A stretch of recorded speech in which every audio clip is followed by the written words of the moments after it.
Hello everyone, कैसे हैं आप सभी। हम लोग कर रहे हैं क्लास 11th की अकाउंटेंसी और ये है वीडियो लेक्चर नंबर 3। इससे पहले के वीडियो लेक्चर अगर आपने नहीं देखे हैं तो प्लीज इस वीडियो के नीचे डिस्क्रिप्शन बॉक्स में उनका लिंक मिल जाएगा, आप पहले उन लेक्चर्स को अच्छे से देखिए, या फिर मेरे सर के ऊपर आपको एक आई बटन मिलेगा, वहां पर जाकर भी पूरी प्लेलिस्ट आप देख सकते हैं। तो आपको जो भी सब्जेक्ट पढ़ना है प्लीज सीक्वेंस में वीडियोस देखिए, तो आपको ज्यादा बेहतर तरीके से समझ में आएगा, ज्यादा अच्छे से कंसेप्ट आपके क्लियर होंगे। तो चलिए जल्दी से हम रिवाइज करते हैं कि लास्ट 2 लेक्चर्स में हमने क्या क्या किया है। तो फटाफट से आओ और हम रिवीजन स्टार्ट करें। चलिए लेक्चर 1 में हमने क्या देखा था, फटाफट से क्विकली रिवाइज करेंगे। सबसे पहले बात आती है वो पर्सन जिसने बिजनेस में पैसा लगाया, उसको हम बोलते हैं प्रोप्राइटर अकाउंट्स की लैंग्वेज में। उसने जो पैसा बिजनेस में इन्वेस्ट किया उसको बोला जाता है कैपिटल।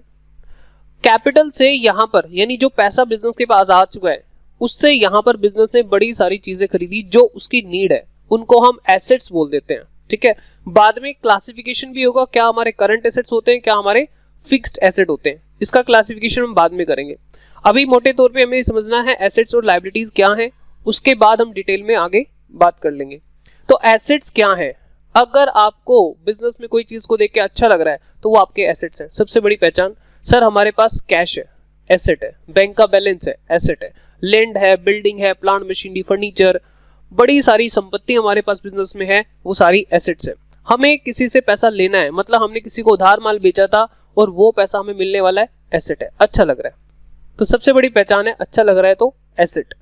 लायबिलिटीज, लायबिलिटीज हम किसको कहते हैं, अगर आपने कुछ सर्विस ली है या कोई प्रोडक्ट लिया है और बदला उतारा नहीं है, या फिर आप कह सकते हैं आपने लोन लिया है, किसी से आपने पैसे उधार लिए और अभी लौटाए नहीं है, तो वो आपकी लायबिलिटी है। लायबिलिटी को इन सिंपल वर्ड्स हम कह सकते हैं सर दर्द, मतलब सर दर्द अगर किसी चीज को देख के हो रहा है इसका मतलब वो है आपकी लायबिलिटी। सर कुछ एग्जांपल दीजिए।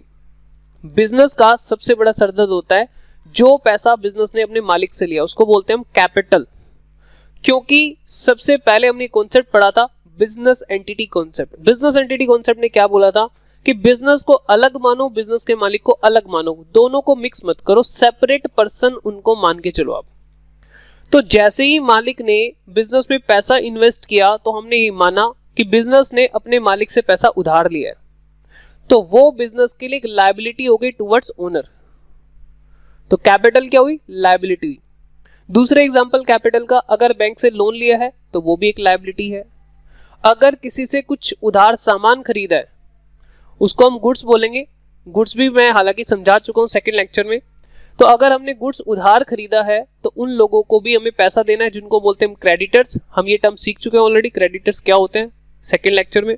चलिए, अगर मान लो हमने कोई सर्विस कंज्यूम की है, इलेक्ट्रिसिटी कंज्यूम की है, तो हमें उसका भी बिल चुकाना पड़ेगा, और अगर अभी तक हमने बिल नहीं चुकाया है तो वो भी हमारी एक लायबिलिटी है। इन शॉर्ट, हमें अगर पैसे देने हैं तो वो हमारी लायबिलिटीज है। चलिए, तो एसेट्स और लायबिलिटीज को इस तरीके से आप याद रखोगे। फिर बात हमने ये की थी, सेकंड जो हमारा लेक्चर हुआ था उसमें हमने क्या बात की थी, उसमें हमने बात की थी ड्राइंग्स। ड्राइंग्स क्या होती है, बड़ी सिंपल है। अगर प्रोप्राइटर को घर के कामकाज के लिए पैसे चाहिए या कोई गुड्स जो हम बिजनेस में जिसमें हम डील करते हैं वो चाहिए, और वो बिजनेस से या तो पैसे विड्रॉ कर रहा है या गुड्स विड्रॉ कर रहा है, तो वो क्या है, ड्राइंग्स। उसको क्या बोलेंगे हम, ड्राइंग्स। फिर उसके बाद हमने बात की थी क्रेडिटर्स क्या होते हैं, डेटर्स क्या होते हैं, गुड्स क्या हैं और स्टॉक क्या है। तो ध्यान से समझिए। गुड्स सबसे पहले समझ लेते हैं, जिस चीज में हम डील करते हैं। मैंने एग्जांपल भी दिए थे, जैसे मैंने माउस का एग्जांपल दिया था कि अगर हम माउस बेचते हैं, खरीदते हैं, बेचते हैं, यानी हम ट्रेडर है माउस के, तो इसका मतलब ये हमारे लिए गुड्स कहलाएगा। हम ट्रेडर है मोबाइल फोन के, यानी मोबाइल फोन खरीदते हैं और आगे बेचते हैं, तो हम मोबाइल फोन को क्या बोलेंगे, गुड्स बोलेंगे। जिस चीज में हम डील करते हैं, हम बुक्स खरीदते बेचते हैं, तो बुक्स हमारे लिए क्या कहलाएंगी, गुड्स कहलाएंगी। बड़ा ही सिंपल है। आगे बात करते हैं, जिन लोगों से हम माल खरीद रहे हैं यानी गुड्स खरीद रहे हैं, उनको हम सप्लायर बोलते हैं। एक जनरल टर्म में सप्लायर बोला जाता है। लेकिन अगर उनसे उधार खरीदा जाए तो उनको हम बोलते हैं क्रेडिटर्स। क्या बोलेंगे, क्रेडिटर्स। फिर गुड्स हमारे पास आ गए, जैसे यहाँ पे आप पिक्टोरियल प्रेजेंटेशन में देख सकते हो। फिर हमने उनको यहाँ पे स्टोर करके रखा, क्योंकि हम कस्टमर के लिए स्टोर करके जरूर रखेंगे गुड्स को, जैसे ही हमारे पास ऑर्डर आएगा तो हम बिना किसी मुश्किल के उसको डिलीवर कर सके। ठीक है, तो यहाँ पे हम इसको क्या बोलेंगे, गुड्स को अगर स्टोर करके रखा गया है तो उसको क्यूमुलेटिव फॉर्म में क्या बोला जाएगा, स्टॉक। जैसे मान लो हमारे पास 10,000 रुपए के गुड्स हमारे गोडाउन में रखे हैं तो हम कहेंगे 10,000 रुपए का स्टॉक हमारे पास है। क्लियर है? बिल्कुल। आगे बात आती है, जब हम यहाँ पर गुड्स को बेच रहे हैं, जिन लोगों को बेचा जाता है जनरल टर्म में उनको बोला जाता है कस्टमर्स। लेकिन अगर उधार उनको बेचा गया है तो उनको हम अकाउंट्स में बोलेंगे डेटर्स। क्या बोलेंगे? डेटर्स। डेब्टर नहीं बोलेंगे, डेटर्स बोलेंगे, बी साइलेंट है। क्लियर है बात? जी सर। कि यहाँ पर जैसे ही हमने चैप्टर 5 स्टार्ट किया तो हमारे पास सामने एक इक्वेशन आई, टोटल एसेट्स हमेशा बराबर होंगे टोटल लायबिलिटीज के, और लायबिलिटीज में दो पार्ट आ जाते हैं। मैंने अभी अभी बोला बिजनेस के पास अपना कोई भी पैसा नहीं होता, बिजनेस मालिक से उधार लेता है और बाहर वालों से उधार लेता है। तो यहाँ पर दो तरह के पैसे होते हैं, एक तो मालिक को देने हैं, एक इंटरनल लायबिलिटी और दूसरी एक्सटर्नल लायबिलिटी। जो मालिक को पैसे देने हैं उसको हम कैपिटल भी बोल सकते हैं और ओनर्स इक्विटी भी बोल सकते हैं। अगेन आई रिपीट, कैपिटल भी बोल सकते हैं और ओनर्स इक्विटी, ओनर की इक्विटी भी बोला जा सकता है। चलिए तो हम आगे बढ़ते हैं। यहाँ पे वही लिखा हुआ है एक्सटर्नल लायबिलिटीज। हालांकि हमारी बुक में एक्सटर्नल लायबिलिटीज पूरा नहीं लिखा जाता, सिर्फ लायबिलिटी लिख दिया जाता है। तो आप समझदार हो, समझ जाना, कैपिटल प्लस लायबिलिटी लिखा है मतलब एक्सटर्नल लायबिलिटी लिखना चाह रहे हैं। फिर हमने एक क्वेश्चन यहाँ पे डिस्कस किया था, चैप्टर 5 का क्वेश्चन हमने यहाँ पे प्रैक्टिकल प्रॉब्लम को सोल्व किया था, जिसमें हमने यहाँ पे इस तरह से एक फॉर्मेट बनाया था और उसके बाद हमने इस पूरे क्वेश्चन को बड़े इजी तरीके से समझते हुए हर एक चीज को कंप्लीट किया था। तो चलिए आज और क्वेश्चन की मैं प्रैक्टिस करा देता हूँ। फ्रेंड्स थोड़ा सा भरोसा रखना, इतना सिंपल ये सब्जेक्ट है कि आपको यकीन नहीं होगा, आप पूरा अकाउंटेंसी धीरे धीरे धीरे सीख जाओगे, बहुत अच्छे से सीख जाओगे। इन डेप्थ सिखा दूंगा, इवन प्रैक्टिकल बातें भी आपके साथ शेयर करूंगा। सर थियोरी का क्या होगा? 1 2 3 4 5 4 चैप्टर्स तक थियोरी है, वो तो आपने करा ही नहीं। माय डियर, मैं धीरे धीरे धीरे यहाँ पे थियोरी की बातें करता जा रहा हूँ, आपको पता नहीं लग रहा लेकिन मैं यहाँ पे करता जा रहा हूँ। जैसे कैपिटल, ड्रॉइंग्स, डेटर, क्रेडिटर, ये भी थ्योरी का पार्ट है। ये भी हमारे सेकंड चैप्टर में अकाउंटिंग टर्म्स करके सेकंड चैप्टर है, उसमें इनको भी ये समझाया गया। बिजनेस एंटिटी कॉन्सेप्ट क्या है, बिजनेस अलग, बिजनेस का मालिक, ये भी सारा थ्योरी का ही पार्ट चल रहा है। ठीक है सर, आप क्वेश्चन भी याद कराओगे क्या? चैप्टर 1 के क्वेश्चन आ सकते हैं हमारे, जो हमारा अभी फर्स्ट टर्म का एग्जाम होने वाला है उसमें हो सकता है हमारा चैप्टर 1 के क्वेश्चन मैडम पूछे, कंप्लीट क्वेश्चन पूछे, उसमें बड़े सारे पॉइंट्स होते हैं।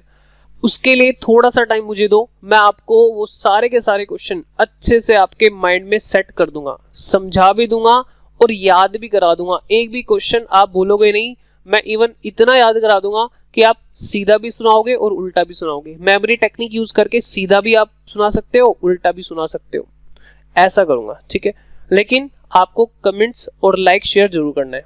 ओके ठीक है, आगे बढ़ते हैं। तो यहाँ पे आ जाओ जरा, क्वेश्चन नंबर देखते हैं। यहाँ पे हम सेकंड क्वेश्चन करेंगे। सर किस बुक से पढ़ा रहे हो, एक बार दोबारा बता दीजिए।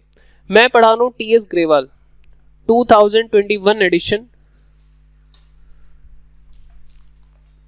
ये वाली बुक है हमारे पास, ये वाली बुक है, इस बुक से हम पढ़ रहे हैं, आप आराम से इसको देख लीजिए। T S Grewal 2021 edition. चलिए जी, हमारे सामने है question number second, show the accounting equation for the following transaction. ठीक है जी, इनकी अकाउंटिंग इक्वेशन आपको दिखानी है। सबसे पहले कहा गया है Gopinath started business with cash, तो फटाफट से हम यहाँ पे फॉर्मेट बना लेते हैं। ये हमारा फॉर्मेट यहाँ पे रेडी है और हम इसको अपने क्वेश्चन के हिसाब से एडजस्ट यहाँ पे कर लेते हैं। यहाँ पे लिखते हैं हम ट्रांजैक्शन नंबर,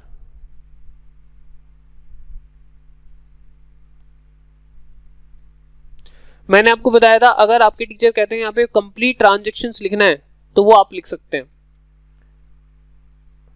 यहाँ पे एसेट्स, इधर आप लिखेंगे कैपिटल,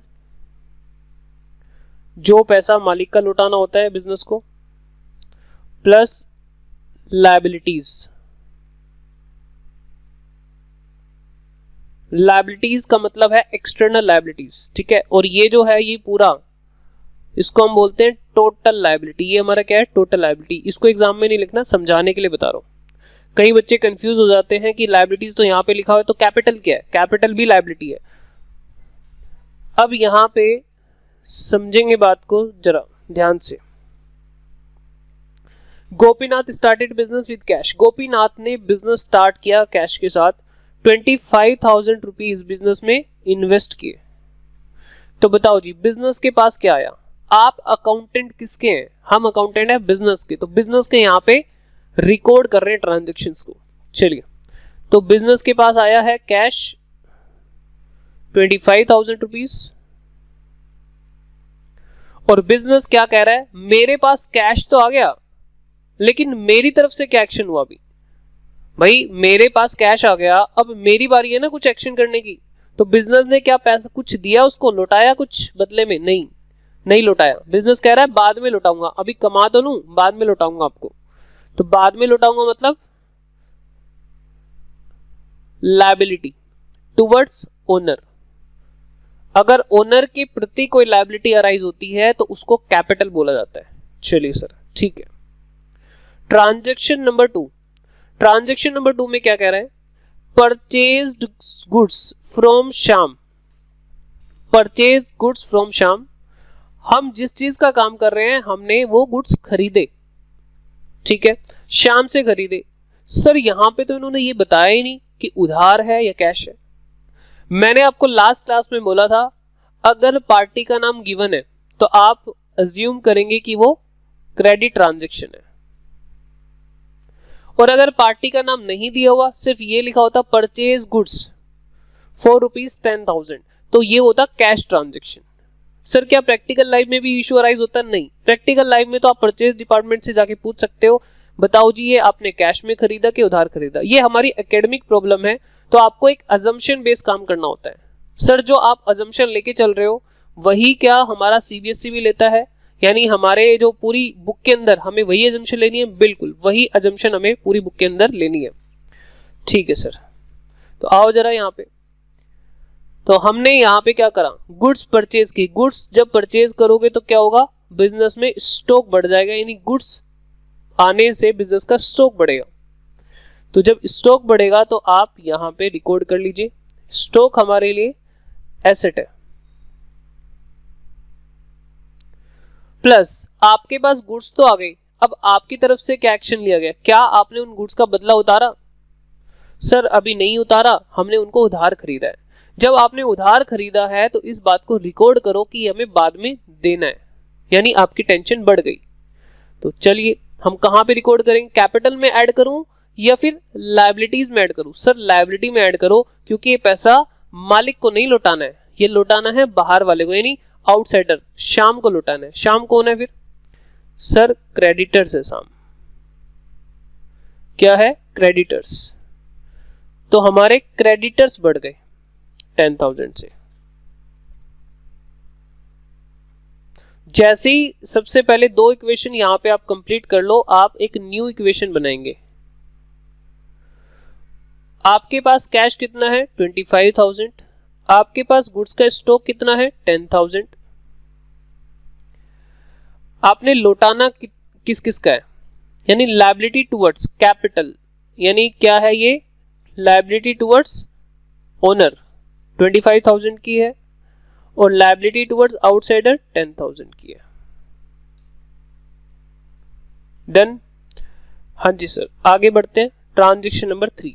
ट्रांजैक्शन नंबर 3 में क्या कहा गया है? Sold goods to Sohan costing 1800 और बेचे गए हैं 1500 में।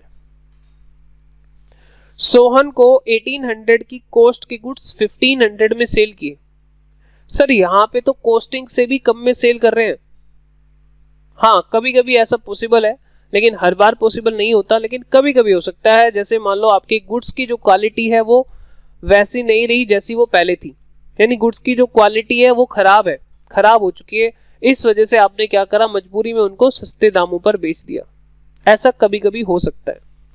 चलिए, नहीं तो नॉर्मली क्या होगा? कॉस्टिंग से ज्यादा पे ही गुड्स को सेल किया जाएगा, तभी तो प्रॉफिट होगा। चलिए जी, यहाँ पे क्या करेंगे आप 1800 जितनी भी कॉस्ट है उतने से यहाँ पे लेस करेंगे, आपके गुड्स कम हो गए। और क्या हुआ 1500 आपने सोहन को गुड्स बेचे हैं, और यहाँ पे ये कुछ नहीं बताया गया कि कैश बेचे हैं या क्रेडिट बेचे हैं। तो आप क्या मानेंगे? सर अभी अभी तो आपने बताया था, हम उसको अगर पार्टी का नाम दिया है तो हम उसको क्रेडिट ट्रांजैक्शन मानेंगे, और पार्टी का नाम नहीं दिया हुआ तो हम उसको कैश ट्रांजैक्शन मानेंगे। तो यहाँ पे पार्टी का नाम दिया हुआ है तो हम उसको मानेंगे उधार वाली ट्रांजैक्शन। पूरे अकाउंट्स में आपको यही अजम्पशन लेके चलनी है।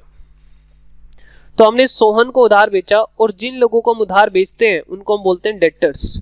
यानी हमारे यहाँ से गुड्स चले गए और हमें एक वादा आ रहा है, प्रोमिस आ रहा है हमारे पास। सोहन उधर से कह रहा है मैं आपको वादा करता हूं कि कुछ दिन बाद मैं आपके पैसे लौटा दूंगा। ठीक है, तो टू वे ट्रांजैक्शन हो रहा है। हमारे गुड्स चले गए और हमें उधर से क्या आ रहा है, प्रोमिस मिल रहा है कि हम आपको पैसे कुछ दिन के बाद दे देंगे। तो वो हमारे क्या हो गए, एसेट, यानी हमें पैसे मिलने वाले हैं। डेटर्स कितने पैसे मिलेंगे? सर जितने में बेचा उतने ही तो मिलेंगे। हाँ बिल्कुल सही। अब सेल वाली ट्रांजैक्शन में इसका थर्ड इंपैक्ट भी आ जाता है, या तो ट्रांजैक्शन से फायदा हुआ होता है या लॉस हुआ होता है। यहां पे हमें लॉस हुआ है 300 रुपीज का। आप चेक कर लो, 1800 की गुड्स को हमने 1500 में आगे सेल किया, तो यहाँ पे 300 रुपए का लॉस हो गया। आप मेरी बात को ध्यान से सुनिएगा, जो भी लॉस होगा आप उसको हाथ में ऐसे पकड़ लीजिए और उसको मालिकों के चरणों में जाके चढ़ा दीजिए। ठीक है सर, धीरे धीरे इसका कॉन्सेप्ट आपको समझ में आएगा। 300 का यहाँ पे लॉस हो गया। सर अगर प्रॉफिट होता तो क्या तब भी हम ऐसे ही करते? हाँ, जो भी प्रॉफिट होता या जो भी लॉस होता आप उसको ऐसे पकड़ते और मालिक के जाके चरणों में समर्पित कर देते। सर ऐसा क्यों कर रहे हैं? इसके पीछे रीजन है, अगर प्रॉफिट होता है तो वो मालिक का है, तो लॉस होगा तो वो भी मालिक का ही होगा, खर्चा होगा वो भी मालिक का ही होगा, यानी ऐसे ही हमें करना है। इनकम होगी तो उसके साथ भी हमें ऐसे ही करना है। सर ऐसा क्यों कर रहे हैं? धीरे धीरे बातें समझ में आ जाएंगी, थोड़ा सा आगे बढ़िए, धीरे धीरे बातें आपको क्लियर होती जाएंगी। ठीक है सर, चलो आगे चलते हैं। यहां पे आपको न्यू इक्वेशन बनानी है।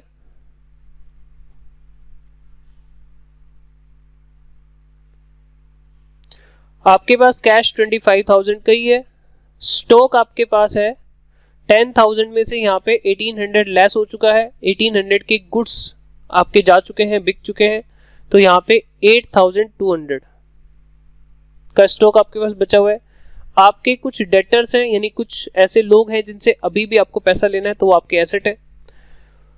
यहाँ पे जो हमारे पास कैपिटल लायबिलिटी टुवर्ड्स ओनर यहाँ पे कुछ कम हो गई है, 24,700 कम इसलिए हो गई क्योंकि कुछ लॉस हुआ, और यहाँ पे 10,000 बिजनेस को देना है क्रेडिटर्स का, क्योंकि उधार गुड्स खरीदे थे। ट्रांजैक्शन नंबर 4 में क्या कहता है, Gopinath withdrew from business. Gopinath ने विड्रू करे हैं बिजनेस से। अब बिजनेस से पैसे निकाल के लेकर गया, यानी ड्रॉइंग्स है। ये क्या है? ड्रॉइंग्स है।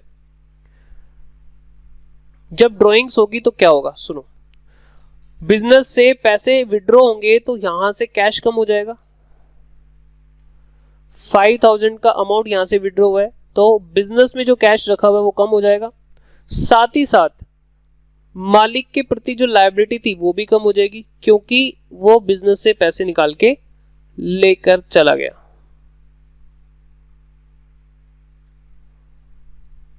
न्यू इक्वेशन, तो यहां पर कितना बचा? कैश हमारे पास बचा 20,000, स्टॉक हमारे पास बचा 8,200, डेटर्स हमारे पास 1,500 के हैं, और यहाँ पे 19,700।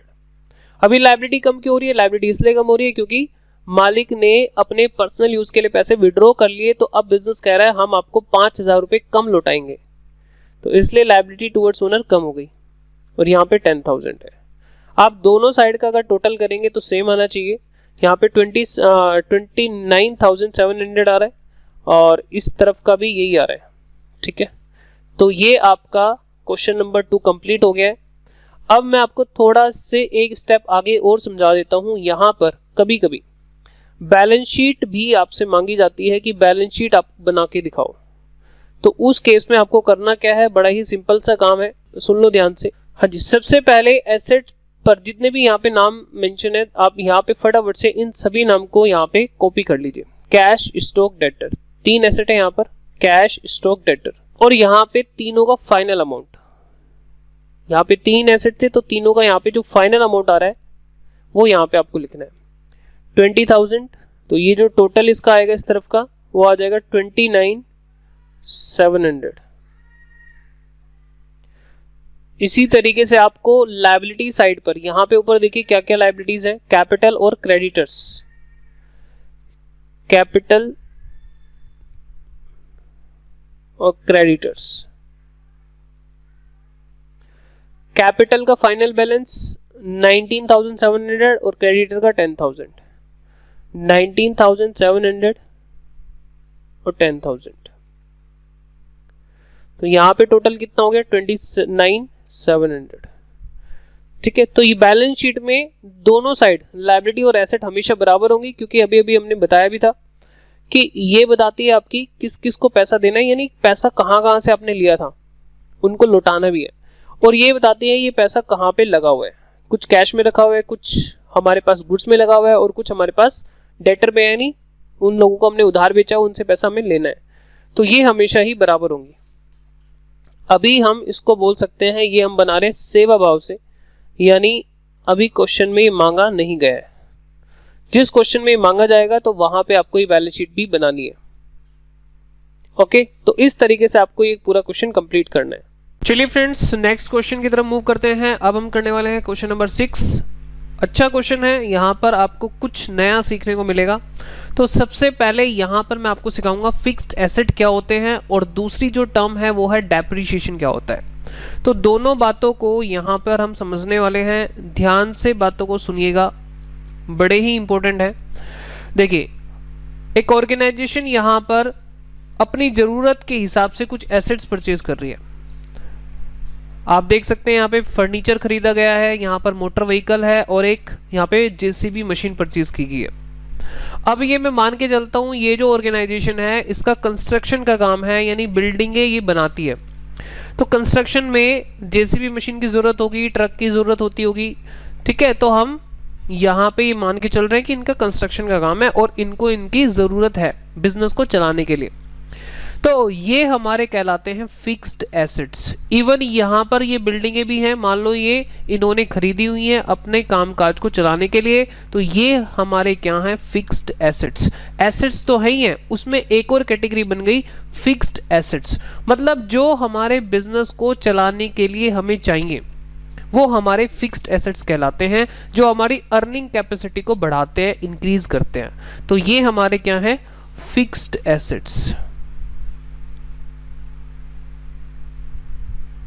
अब बात आती है जो हमारे टोटल एसेट्स हैं उसमें से एक हिस्सा ये है फिक्स्ड एसेट का, तो बाकी कौन से एसेट्स हुए, बाकी एसेट्स कहलाते हैं करंट एसेट्स।